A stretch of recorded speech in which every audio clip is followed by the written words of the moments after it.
بسم الله الرحمن الرحيم. الحمد لله رب العالمين والصلاة والسلام على أشرف الأنبياء والمرسلين نبينا محمد وعلى آله وصحبه أجمعين. اللهم علمنا ما ينفعنا وانفعنا بما علمتنا وزدنا علما. ولا حول ولا قوة إلا بالله العظيم. سبحانك لا علم لنا إلا ما علمتنا إنك أنت العليم الحكيم. السلام عليكم ورحمة الله وبركاته. Alhamdulillah, I really appreciate everyone being available today to, inshallah, show some patience or have some patience with me and with, of course, the rest of us here. We try to set this up, and we finally got it. And appreciate your patience, and I hope that the wait is well worth it. Second of all, I'd like to thank you for inviting me here to speak to you today and placing your trust in my capacity to hopefully convey some truth to you. Something, of course, would be things you already know, other things perhaps would be new. And thirdly, I'd like to, of course, thank Imam Sulaiman and the Imam Rashid and Imam Hasson Sabri.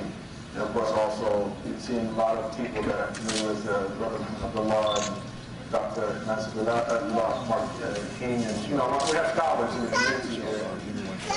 And this, just for the occasion, I recently also had a conversation with some brothers who I've known for a number of years who works in Islamic finance, and African American, he's from down south as well. And he's been living in the East for a number of years, and so recently he had asked me did I know of any particular communities in the Americas where he thinks there is some very positive things happening, and where he perhaps could come home to and even perhaps find a way to potentially make some financial contribution to. And I told him that, well, I'm only speaking, I'm an outsider, but from what I can see, that perhaps the Atlantic community will be that community for you. So I just want to let you know that, Atlanta is in our hearts, and particularly the Muslim community here. And I believe this is the second time I've been here for a talk. So today, the topic is Arabian blacks. The title which I chose here, the Arabian Blacks, the Dark Pages of Arab and Islamic History. The reason I say Arabian Blacks as opposed to Black Arabians is, first and foremost, to say Black Arabians would imply that blackness among the Arabs was an exception rather than the rule. And so to introduce it that way right away from the very beginning, let you know what this particular talk is somewhat about. Not entirely about that, but definitely will be during the second part of the presentation, inshallah. So today I have two PowerPoint presentations, and since we already started late, it seems that perhaps we'll probably have to speed through some of it to give you time to make comments and ask questions. But I wanted to begin first with trying to sort of add some context to the reasons why this particular topic is so important. And more important than that is a reminder of the responsibility that we as human beings have towards Allah subhanahu wa ta'ala and towards the creation, to be people who speak truth, who are honest, and also to encourage one another to counsel one another in truth, and to be patient with one another on the path towards Allah subhanahu wa ta'ala. Speaking about this topic is not, what I'm not intending to do is to speak about it as a way to inspire or incite any sort of ill feelings towards Arabs, and definitely not towards whites as well. Rather, this particular quest that I've had for a number of years now of trying to, I guess you could say, understand my identity. Of course, my identity with respect to the collective as well, it sort of culminated in what eventually will turn into a doctoral dissertation related to issues of identity construction, and in particular, the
Assalamu alaikum. Peace be unto you. I'm Hasson Rashid, and this is another edition of the History, Community Life, and Diversity of Muslim Americans in New England. So I greet you with the greetings of the ancient Arabic cordial, Assalamu alaikum, which means peace. So, okay, as you may have recognized the opening videos, this is Black History Month. So we're going to try to convey some things about Black history and how it interrelates to Islam. Okay, once again, this is the History, Community Life, Diversity of Muslim Americans in New England. I am Hasson Rashid. The second video was a video featuring a celebration of Maulid an-Nabi, and that is the it's an Arabic word that means the birthday of the Prophet Muhammad. So you saw the Muslims had celebration of Maulid an-Nabi, the birthday of Prophet Muhammad.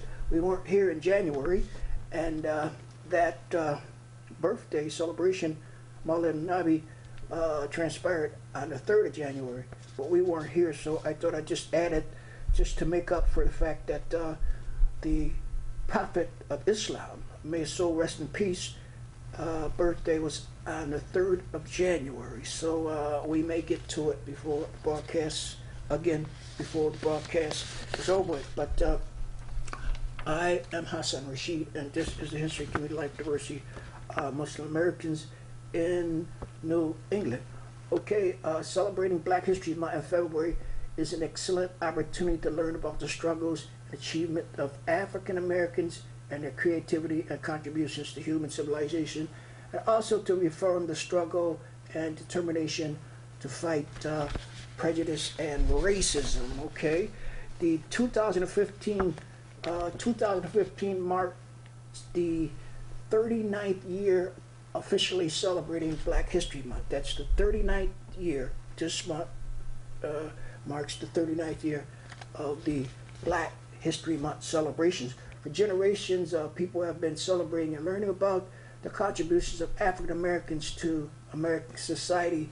In 1976, when Carter G. Woolson, who was incidentally a graduate of our local Harvard University, the founder of the Association for the Study of African American Life and History, initiated the celebration of Black History Month as an extension to Negro History Week.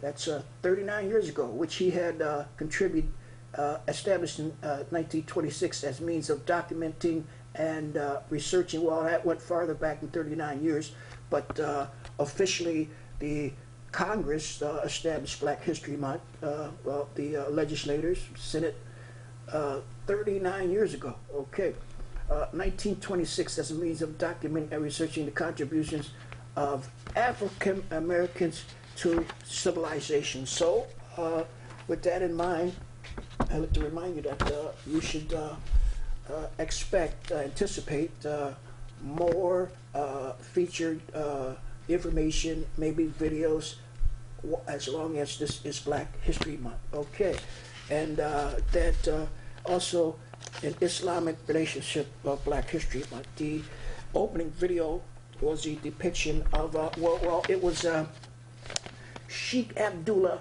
bin Hamid Ali, who is the imam of the Atlanta, Georgia Mosque, Islamic Mosque.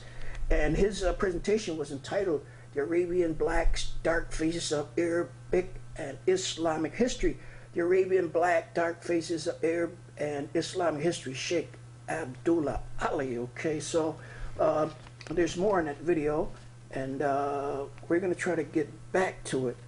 But don't forget now, this is all month, Black History Month, here at the History, Community, Life, and Diversity of Muslim Americans in New England. We're going to try to relate or convey to you how Black history ties in with Islam. You know, some of the first slaves that was brought to the Western Hemisphere were Muslim, were of Muslim nations in Western Africa, Eastern Africa, okay, and even out of Saudi Arabia. Okay, so I'd like to get to some of the other things that we have here for you on Black history, but these are un-Islamic related events on Black history. Local events, Black history that's happening right now. We don't have that much information on other events in celebration, commemoration of Black History Month, February, that are happening in Cambridge. But if you know of something, you're welcome to get it here to me at CCTV, and we'll broadcast it for you. Okay, on the 10th of February at the North Cambridge Senior Center, there's a Black History Month celebration. On this day, 1964, the U.S. House Representatives passed the Civil Rights Act of 1964. So that's going to be an interesting event, and they're located at the North Cambridge Senior Center. That's I think that's 2400 block of Massachusetts Avenue, and maybe the 23rd block, but I don't have the exact information, but I promise you next time that I'll have it. But also, there's going to be a film at the Cambridge Citywide Senior Center commemorating, celebrating, and commemorating Black History, Thursday, February 19th, 1 to 3 p.m., and the movie is entitled Red Tails. Some of you have seen that. I think that came out last year or year before, but it's an exciting movie, and the movie is based on true life stories of the first African-American pilots in World War II. Crews of African-American pilots of the Tuskegee training program have faced segregation while kept mostly on the ground during World War World War II are called into duty under the guidance of Colonel A.J. Bullard. The movie will be shown on large screens. The program is free and open to the public. Cambridge City Senior Center. I do have that address. That's 806 Massachusetts Avenue, Cambridge, Mass. 02139. Or you can call for additional information at 617-349-6060. That's celebrating Black History Month, Thursday, February 9th, 1 to 3 p.m. And there's a movie. They're featuring a movie special for Black History Month entitled Red Tails. The movie is based on a true life story of African American pilots in World War II. So don't forget also, some of you out in North Cambridge, there is the North Cambridge Senior Center and a 10th of Black where they're featuring a Black History Month event. It's related to the 1964 enactment of Black History Month. U.S. House of Representatives passed, the Civil Rights Act, 1964. So that's interesting, okay? So as soon as we get some more information available for you concerning Black History Month, we'll pass it on to you, okay? We're talking about cinemas now, movies. The Center for Middle Eastern Studies, they'll be presenting Magnificent Decade, Revival of Cinema in Turkey. That's Melissa B. Hell, Associate Professor of Cinema Studies and Chair of Radio, Television, and Cinema Department at Qatar Has University. Malise Balhil is an Associate Professor of Cinema Studies and Chair of Radio, Television, and Cinema Department at Qatar Has University, Istanbul, Turkey, a visiting scholar at MIT Comparative Media Studies Program, and a research affiliate at Stockholm University Institute, Turkish Studies. She has published media industries and globalization, production studies, and contemporary cinema in Turkey. In addition to teaching and other academic duties, she writes films reviews for various publications, co-hosts a weekly radio show, and is the president of the Turkish Film Critic Association. This event is free and it's open to the public. No registration is required. So it's at the Center for Middle Eastern Studies, room 10238 Kirkland Street, Cambridge, Massachusetts, February 6, 2014. So that's an event that all you are interested in Middle Eastern studies. That's something that you can do on the 6th, okay? The Middle East Initiative postponed the political crisis in Yemen, which was an event originally scheduled for Thursday, February 5th, 2012, okay? So that event is postponed, and that was at the Harvard University, okay, but that event is postponed. Still running, Winter Sleep, Turkey 2014, Thursday, February 5th, 5:30 to 9 p.m. The Winter Sleep Turkey 2014, directed by Nuri Bilge Ceylan. And it's their first film of the semester, will be shown tomorrow. That's February 5th, Thursday, okay? A Thursday evening complimentary pizza and soft drinks provided at 5:30, and the film will start at 5:45. Location, Winter Auditorium, Tubman Building, lower level, HKS campus. So that's another thing that you can do this week before the weekend arrives. Okay, so I want you to save the date on this one. That's the second Center for Arab Cultural Spring Fling Open House on Saturday, April 25th. That's 2015. The program schedule details will be announced very soon. So when that information arrives, we'll get that to you. That's the, well, if you like additional information, you can call the Center for Arab Culture at 617-893-1176, or you can email them at info@cacboston.com. That's second Center Arab Culture Annual Spring Fling Open House, Saturday, April 25th. So more information coming on that. We'll definitely share it with you, okay?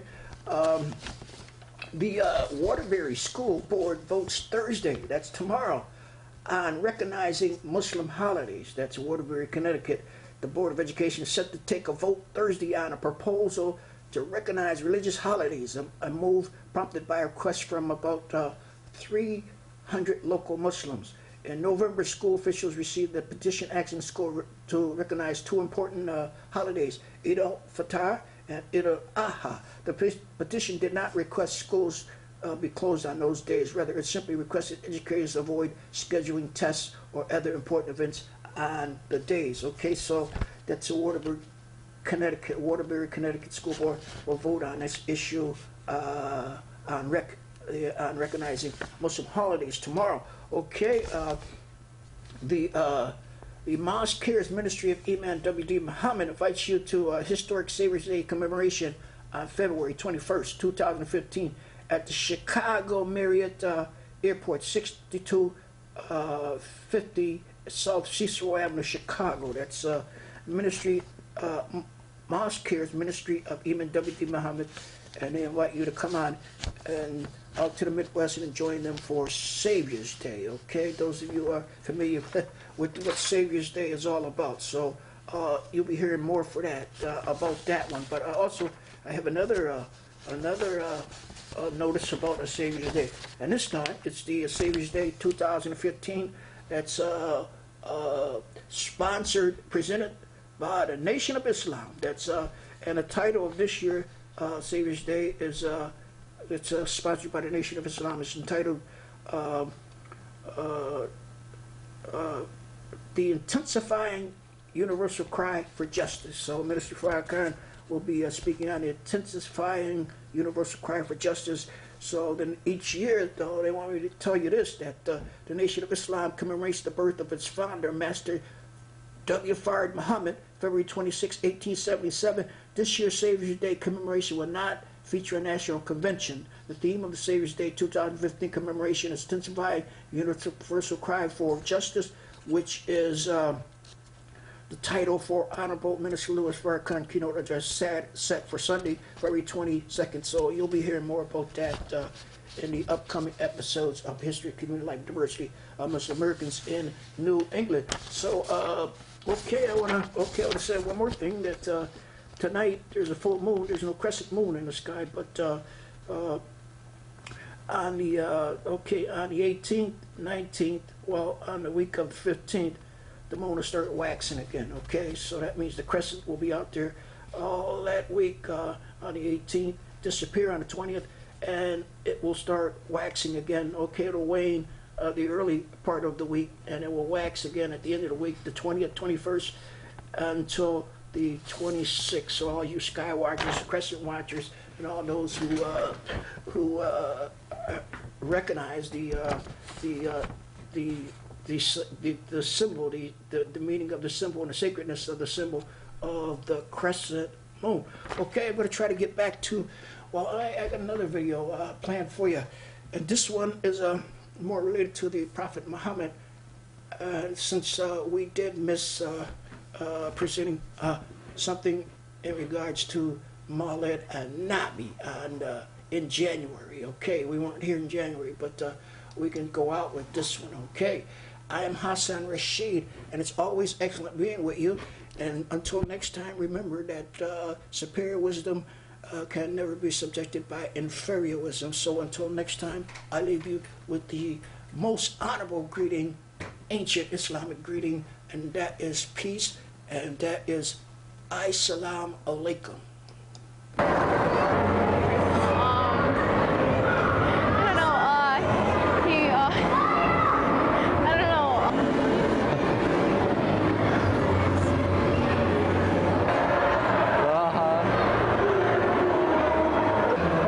I didn't think about it.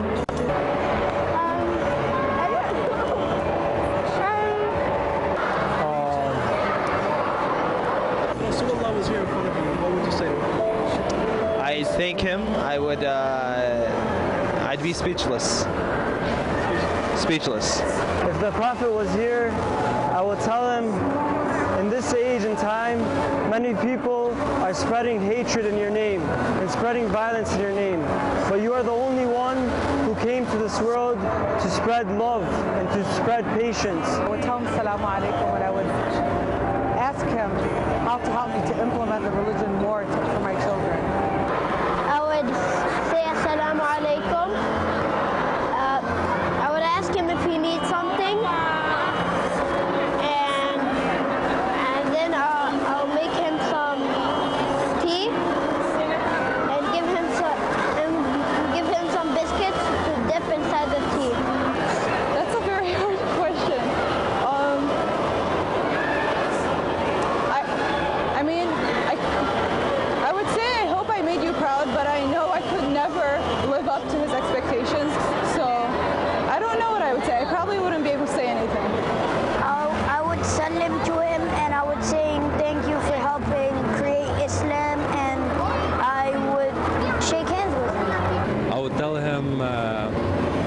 I know that you're proud of some of us, and you're not so proud of some other people that are living now, that are doing things in your name. But the people that you're proud of, these are the ones that we're with and that we're walking with. Inshallah, we're going to be following them because they're following you. I'd pretty much just thank him, tell him Assalamu alaikum. If I could, I'd hug him and just like probably cry on his shoulder for everything he's done for like the religion, how he like spread the word, how he like kind of influenced everybody, and he like if you look at this, like all these people came here just for the Prophet for his birthday. We all honor him. أول شيء بدنا نوقع أجري ونبسط إياهم، بدنا نتشكر على نعمة الإسلام لأنه الإسلام نظم لنا حياتنا كلها، وما بعتقد في إنسان يقدر يعيش حياة طبيعية ويوصل للكمال من دون الإسلام.